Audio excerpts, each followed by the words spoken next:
Olá, seja bem-vindo ao podcast Endocrino Papers. Aqui lhe mostramos como se manter atualizado em endocrinologia, mesmo que você tenha pouco tempo para estudar. Eu sou Ícaro Sampaio. Eu sou Patrícia Gadelha. E o assunto hoje, presta atenção, os 5 assuntos mais cobrados na prova do TIM sobre doenças adrenais.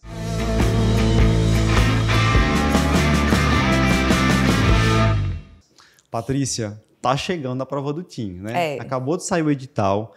A gente está gravando esse podcast em fevereiro, a prova vai ser em maio. Então, estamos há 3 meses da prova. E é nossa obrigação trazer aqui dicas bem valiosas para quem vai fazer a prova esse ano conseguir a aprovação. E eu soube que você trouxe aí um material bem quente sobre adrenal. Eu fui dar um levantamento das questões de adrenal dos últimos anos. Então, a gente sabe que a prova ela é dividida nas sub-áreas da endocrinologia. Então, de adrenal, nós temos 10 questões todo ano. É um tema que eu acho que assim, ele tem menos assunto, eu acho, do que outros, se for ver em termos de quantidade de assuntos, certo, talvez. Mas as pessoas sempre consideram uma área mais difícil. Porque justamente muitas das coisas não estão ali na prática do dia a dia, de quem faz consultório, de quem está longe da residência há muito tempo, tem muito testezinho chato de adrenal e tal. E eu costumo dizer assim que não deveria ser, porque assim, geralmente nos últimos anos a parte adrenal tem sido muito bem feita, com casos clínicos e com quadros clássicos das doenças, sabe? Então, assim, é importante muitas vezes pro aluno, para a pessoa que vai fazer a prova, saber da existência daquela doença e nem muitas vezes muita picuinha, mas assim, sabendo da existência da principal apresentação daquela doença, muitas vezes já acerta as questões da parte de adrenal. A gente já escutou várias vezes de vários alunos da gente do TIM que tinham bloqueio com adrenal, que nunca tinham entendido as coisas. Então, assim, é importante, assim, agora, nessa reta final, né, a pessoa se debruçar e assim, essa coisa de a gente ter visto os temas que mais caem, é super importante para você que vai fazer a prova, para que você foque ainda mais, agora que tem menos tempo, né? Não, agora no que vai mais, assim, na probabilidade de cair mais, porque são os assuntos muito importantes também daquela sub-área. Com certeza. Então, eu fiz esse levantamento dos últimos anos, 5, 6 anos, do que é que dentro da adrenal, o que é que mais caía. E eu selecionei aqui 5 tópicos que englobam praticamente 73% do que cai na prova dos últimos anos, certo? Peraí, então a gente vai gravar um podcast aqui, sei lá, 30 minutos em média, né? E o pessoal provavelmente vai conseguir garantir 7 de 10 questões do módulo adrenal, é isso? Isso, vai saber assim, mais ou menos... do que se trata ali, o assunto de 70% das questões que é cobrado na prova. Perfeito. Então, certo? pare o que você está fazendo agora e acompanhe esse podcast. Eu concordo com você, Patrícia. Minha impressão sobre a adrenal é a seguinte. É um pouco difícil pela falta de familiaridade com os temas, mas, por exemplo, para quem está no nosso curso, para quem vê suas aulas sobre adrenal, para quem estudou direitinho, é para ser uma prova em que você deve garantir várias questões, né? Sim. Apesar de ter as raridades, assim, mas eu acho que as questões ficam bem distribuídas. Inclusive, alguma coisa que a gente vai falar no final, que eu coloquei o top 5 assuntos, mas o 5º assunto que eu coloquei, né, do menos... Do 1 é o que cai mais, o 5 seria o que cai menos, mas esse 5 aí se igualou com outros, assim, porque é uma prova muito bem divididinha, assim, dentre os temas de adrenal, sabe? Então, assim, se você errar uma questão, você vai acertar as outras, porque assim, não vai perguntar tudo sobre o mesmo tema, como a gente vê às vezes em outras áreas. Primeiro lugar do top 5, como estabelecer o diagnóstico da insuficiência adrenal? Isso, então... O que é que tem caído sobre esse tema? Esse tópico, sem dúvida, é o mais cobrado do meu levantamento dos últimos 5, 6 anos, esse diagnóstico de insuficiência adrenal. Tanto do ponto de vista hormonal, assim, qual exame que você pede, em que horário você pede, como você interpreta, até outros exames laboratoriais que auxiliam nessa suspeita desse diagnóstico. E, dentre esse diagnóstico também, a história da crise adrenal. Certo. Que muitas vezes o paciente vai descobrir que tem o diagnóstico de insuficiência adrenal diante de uma crise adrenal. Perfeito. Então, isso daí é a principal coisa que cai na parte de adrenal, certo? Então, bora lá. Suspeita de insuficiência adrenal. O primeiro exame a ser solicitado seria um cortisol matinal, Sim. certo? Se ele for menor que 3, fechou o confirmado. diagnóstico. Maior que 18, afastado. Sim. Entre 3 e 18, que é uma faixa muito ampla, mas é uma zona cinzenta, não é isso? Isso. O que é que você faria nesse caso? E aí fazer testes de estímulo, certo. que a gente pode fazer tanto o teste com ACTH sintético ou fazer o teste de tolerância à insulina, que é administrar a insulina endovenosa para o paciente vai fazer uma hipoglicemia e na presença de hipoglicemia ele deve, se ele não tiver insuficiência adrenal, ele deve responder com o aumento do cortisol. Perfeito. Se ele não responde, se esse cortisol não chega acima de 18, você confirma também essa insuficiência adrenal. No caso do ITT, por exemplo, que é o teste de tolerância à insulina, é o padrão ouro para o diagnóstico da insuficiência adrenal de causa central, certo? Então, cai muito essa questão dos exames, desse valor abaixo de 3, acima de 18, quando fazer o teste de estímulo. Outra coisa que cai muito também é suspeitou da insuficiência adrenal e o paciente está em crise adrenal, não tem que fazer teste nenhum, tem que tratar a crise adrenal. Boa. Então, na suspeita da crise adrenal, é um paciente que chegou com hipotensão do abdominal, hiperpigmentação, não sabia que tinha, está hipotenso.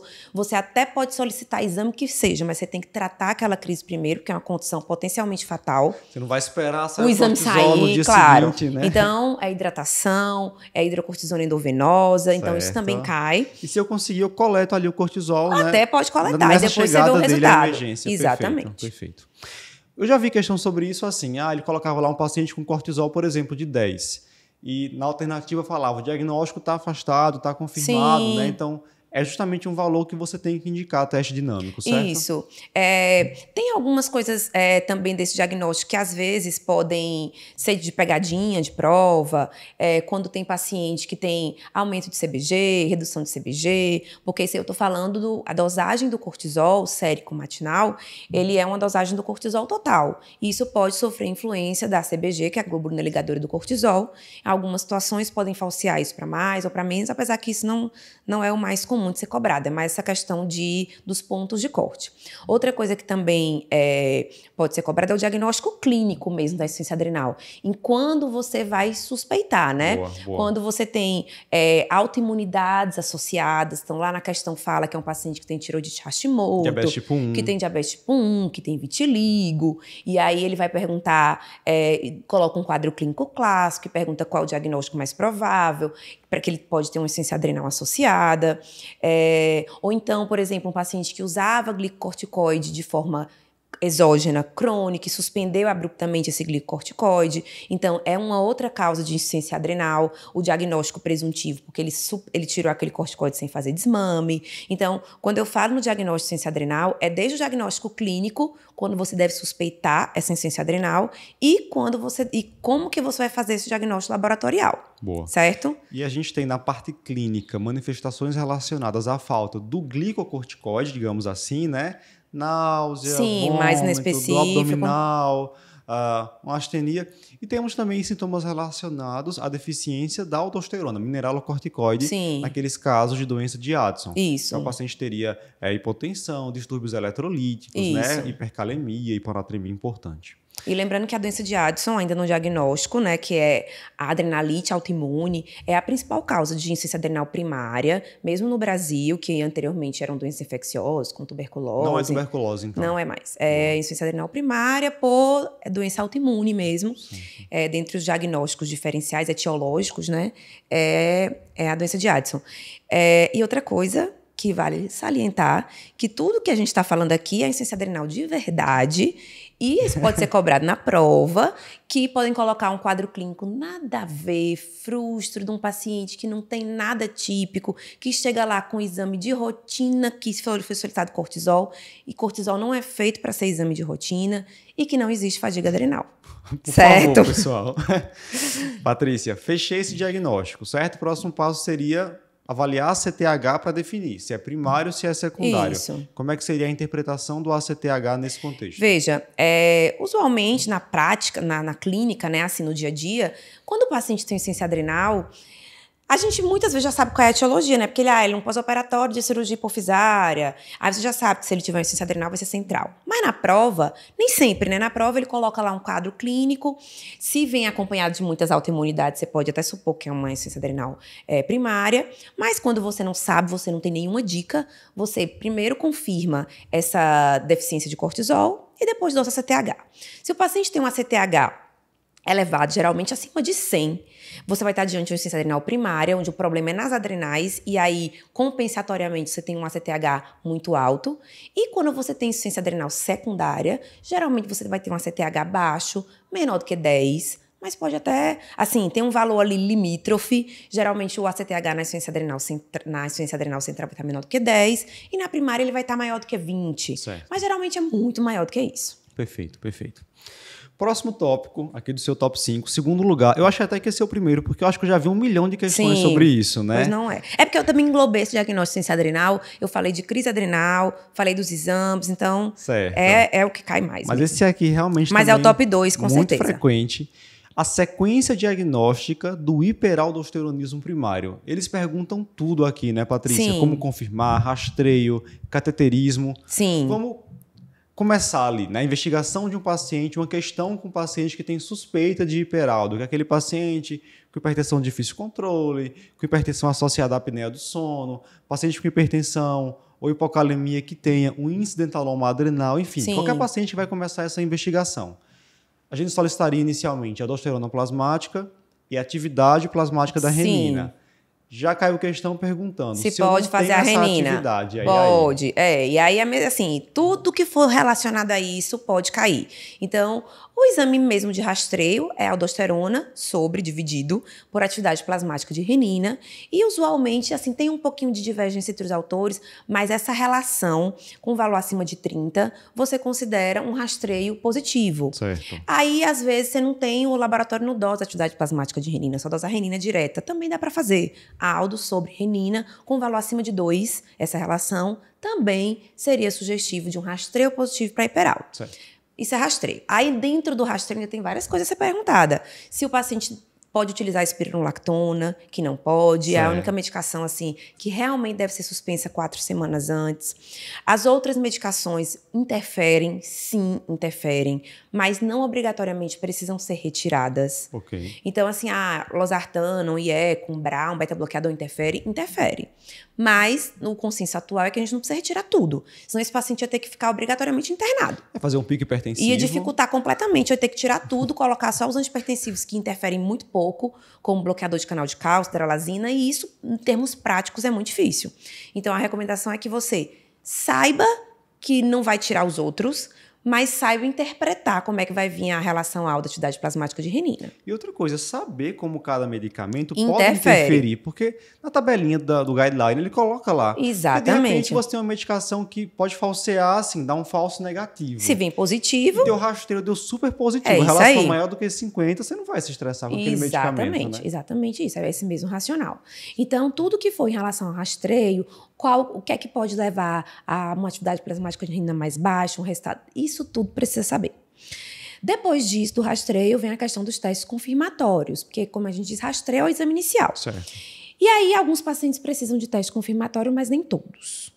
Então, aqueles pacientes muito clássicos, assim, de que lê o livro, que tem hipocalemia, que tem um rastreio muito positivo, principalmente com aldosterona muito alta, acima de 20. Okay. Esse paciente, assim, ele está escrito na testa dele que ele tem hiperaldo, ele não precisa fazer o teste confirmatório. Então seria aldosterona maior que 20, atividade plasmática da renina indetectável, muito suprimida, e hipocalemia. Acabou, né? Acabou. Ele tem hiperaldo. Certo. Até porque os testes confirmatórios não são essa maravilha toda. Então, tem vários testes aí, muitos não são reprodutíveis, tem lugar que dá preferência para um, tem lugar que dá preferência para outro. Quando tem muita coisa é porque nenhum serve, né? Certo. Então, dos testes confirmatórios, geralmente eles não pedem a prova. Até por isso, porque não tem uniformidade, porque o ponto de corte é controverso. Certo. Então, se eles colocarem isso na prova, vai ser passível de recurso. Perfeito. Então, não vale a pena. Interessa, certo? Então, Quem faz teste confirmatório, quem não faz teste confirmatório. Esse teste confirmatório, como o teste Captopri, o teste da infusão salina, tem o objetivo de você ver se a pessoa realmente tem uma secreção autônoma de aldosterona. E se deu positivo ou teste, ou nem precisou fazer teste. Sim. Definir que esse paciente tem hiperaldo. O próximo passo seria exame de imagem? Exame de imagem. Certo. Exame de imagem, nesse caso, uma tomografia de adrenais. A gente acabou de fazer um outro podcast que a gente falou muito de ressonância, mas aqui para adrenal é tomografia mesmo.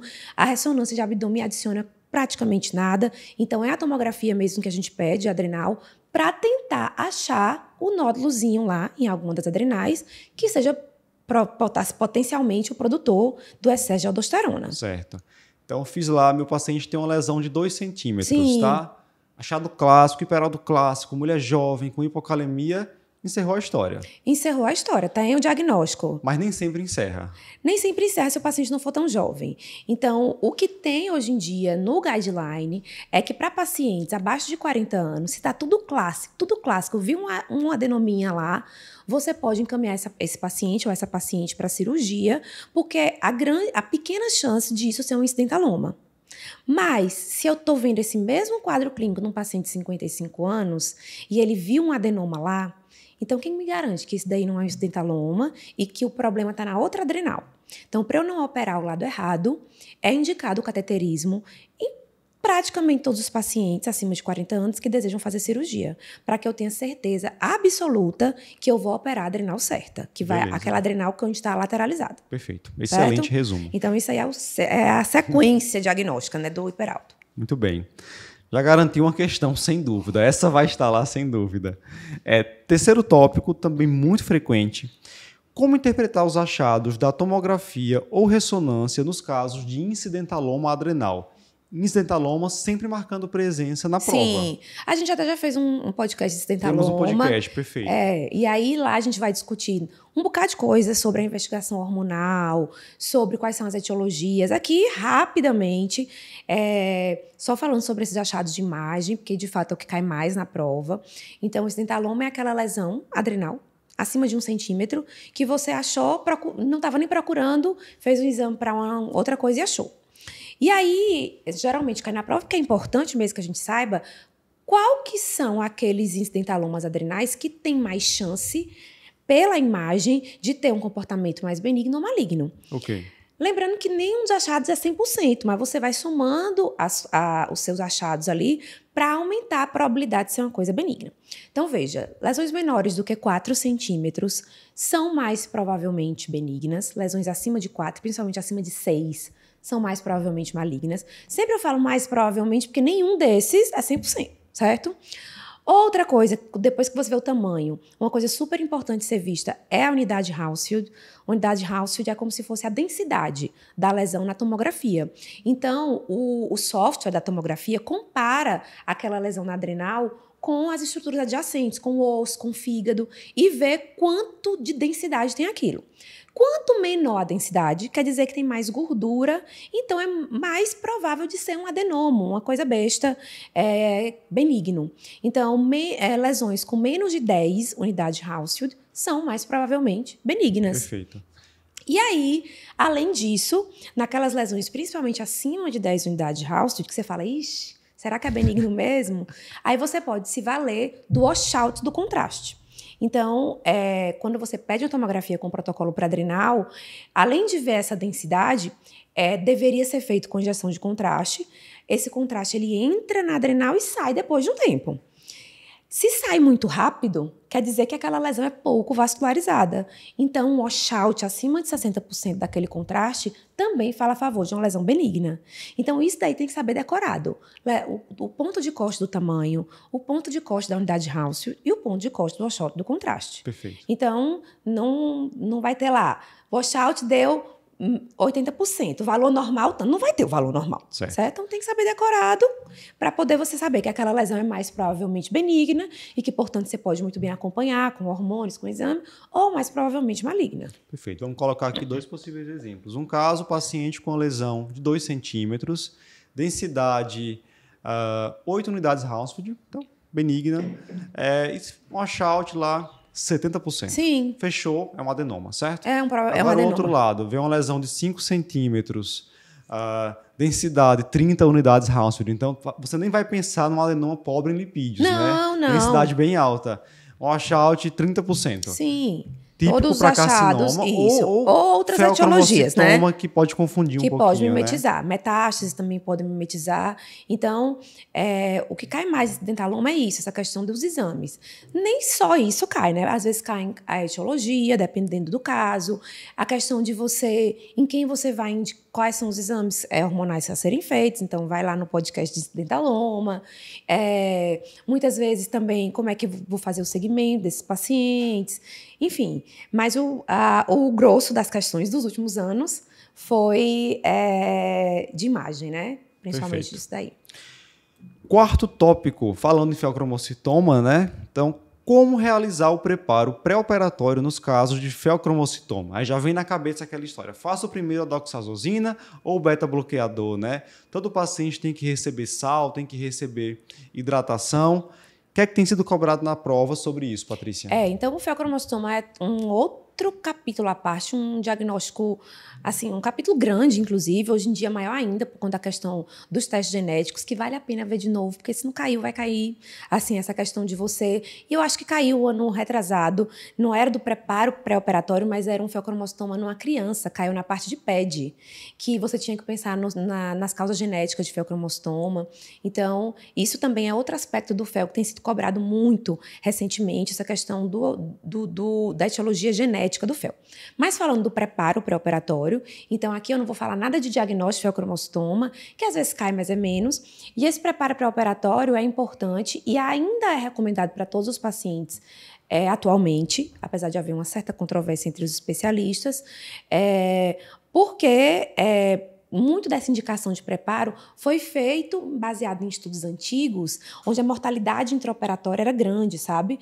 E hoje em dia a mortalidade intraoperatória é muito pequena e aí tem alguns especialistas que questionam a necessidade desse preparo. A controvérsia seria assim, se a questão anestésica for bem feita, não, né? A controvérsia é assim, tem paciente que não tem nem hipertensão. E aí... O manejo intraoperatório bom evitaria complicações. E assim, tem paciente que não tem nem hipertensão. Então, como é que eu vou fazer um preparo de um paciente que nem hipertensão tem? Mas isso é tudo para elucubração. Para a prova tem que fazer, certo? Então, para a prova, a gente está falando do TIM, para a prova tem que fazer o preparo. Esse preparo ele visa minimizar as complicações intraoperatórias de picos hipertensivos que foram responsáveis por grande mortalidade no passado. Então, basicamente, é feito com alfa-bloqueio, 14 dias, 7 a 14 dias antes da cirurgia, para que o paciente fique bem controlado da pressão. Existem metas dessa pressão que foram publicadas recentemente, inclusive com autores brasileiros. Então, assim, metas de controle pressórico. Depois de controlar a pressão, a gente precisa ali no pré-operatório imediato, no dia anterior à cirurgia, fazer com que esse paciente tenha que ter uma garantia que ele não está desidratado. Então, o paciente com feocromocitoma, apesar de estar hipertenso, muitas vezes ele está com baixo volume circulante, porque ele é vasoconstrito. Então, eu preciso preciso dizer que, assim, a partir do momento que ele está alfa-bloqueado, ele já pode ter uma dieta normal de sal, até um pouquinho mais rica em sal, com 5 gramas dias. Isso. Então, pode dar uma dieta mais salgadinha para esse paciente, para ele recuperar o volume perdido e, na véspera da cirurgia, até fazer uma infusão de 1 a 2 litros no período, assim, até com mais difícil controle, né, do que a hipertensão do período pré-operatório. Então, bloqueio alfa, seguido de hidratação. Certo. Se com tudo isso o paciente continuar taquicárdico, porque veja, muitas vezes o paciente está taquicárdico, mas é porque ele está desidratado. Então, se o paciente continuar taquicárdico, aí sim você faz o beta-bloqueio. Certo. Porque aí ele já está alfa-bloqueado mesmo, e aí você faz o beta-bloqueio, depois apenas do alfa-bloqueio. E nunca fazer o beta-bloqueio antes do alfa-bloqueio pode dar até hipertensão refratária, hipertensão de rebote, né? Isso. Então, isso é importantíssimo. Assim, já caiu em questão aberta, já caiu em questão fechada, várias vezes. Perfeito. Para finalizar o nosso top 5, Cushing de origem adrenal. Qual é a principal causa, etiologia da síndrome de Cushing de origem adrenal? É adenoma, carcinoma? Fala aí. Então, desses, assim, no diagnóstico, os outros tops que a gente já falou, primeiro, segundo, terceiro e quarto, eles realmente eram que caíam mais na prova. Ciência adrenal, hiperaldo, instentaloma, IFEL, esses aspectos que eu já falei. Aqui, no quinto lugar, ficou meio empatado. Certo. Eu coloquei aqui, né, questão de origem adrenal, mas também poderia ter sido carcinoma adrenal, poderia ter sido manifestações da hiperplasia adrenal congênita no adulto. São tópicos que têm caído nos últimos anos, menos frequentemente, mas assim, de uma forma até bem balanceada. Mas a gente vai comentar aqui das etiologias de Cushing de origem adrenal. Então, o que cai na prova, muitas vezes, é o seguinte. Cai um paciente com quadro clínico de Cushing. E aí, muitas vezes, pede para você, até o rastreio de Cushing, que a gente fala muito na parte de neuro, quais são os exames utilizados para rastreio, e aí qual é a sequência diagnóstica, aí o paciente vem com a CTH baixo, certo? Ou seja, é um Cushing de origem adrenal. E aí ele vai, a principal etiologia disparada vai ser um adenoma, produtor de cortisol, mas isso aí é muito fácil, né? Então ele não vai cobrar isso. E aí, às vezes, ele vai querer saber, vai colocar um quadro clínico lá de um tumor mais feio, maior, para que você tenha a suspeita de que pode ser um carcinoma. Perfeito. Muitas vezes acompanhado. Virilizante, isso, né? Acompanhado de outros sintomas virilizantes. Então é importante saber que existem outras etiologias, dentre elas o carcinoma. E o próprio carcinoma por si só, até no nosso curso do TIM, esse ano de 2023, eu coloquei uma aula só de carcinoma adrenal, porque é um tema que vem se repetindo ultimamente e tem alguns detalhes específicos em relação à idade, à prestação clínica, enfim, outro tópico que também vale a pena ver, uso do mitotânio, enfim. E existem outras etiologias menos frequentes. E aí é importante saber da existência dessas etiologias, porque já caiu na prova mais de uma vez. Então, uma delas, que são mais raras, inclusive, são as hiperplasias adrenais. Então, a hiperplasia micronodular pigmentada, que é bem característica da infância, já caiu uma vez na prova, era um quadro bem típico.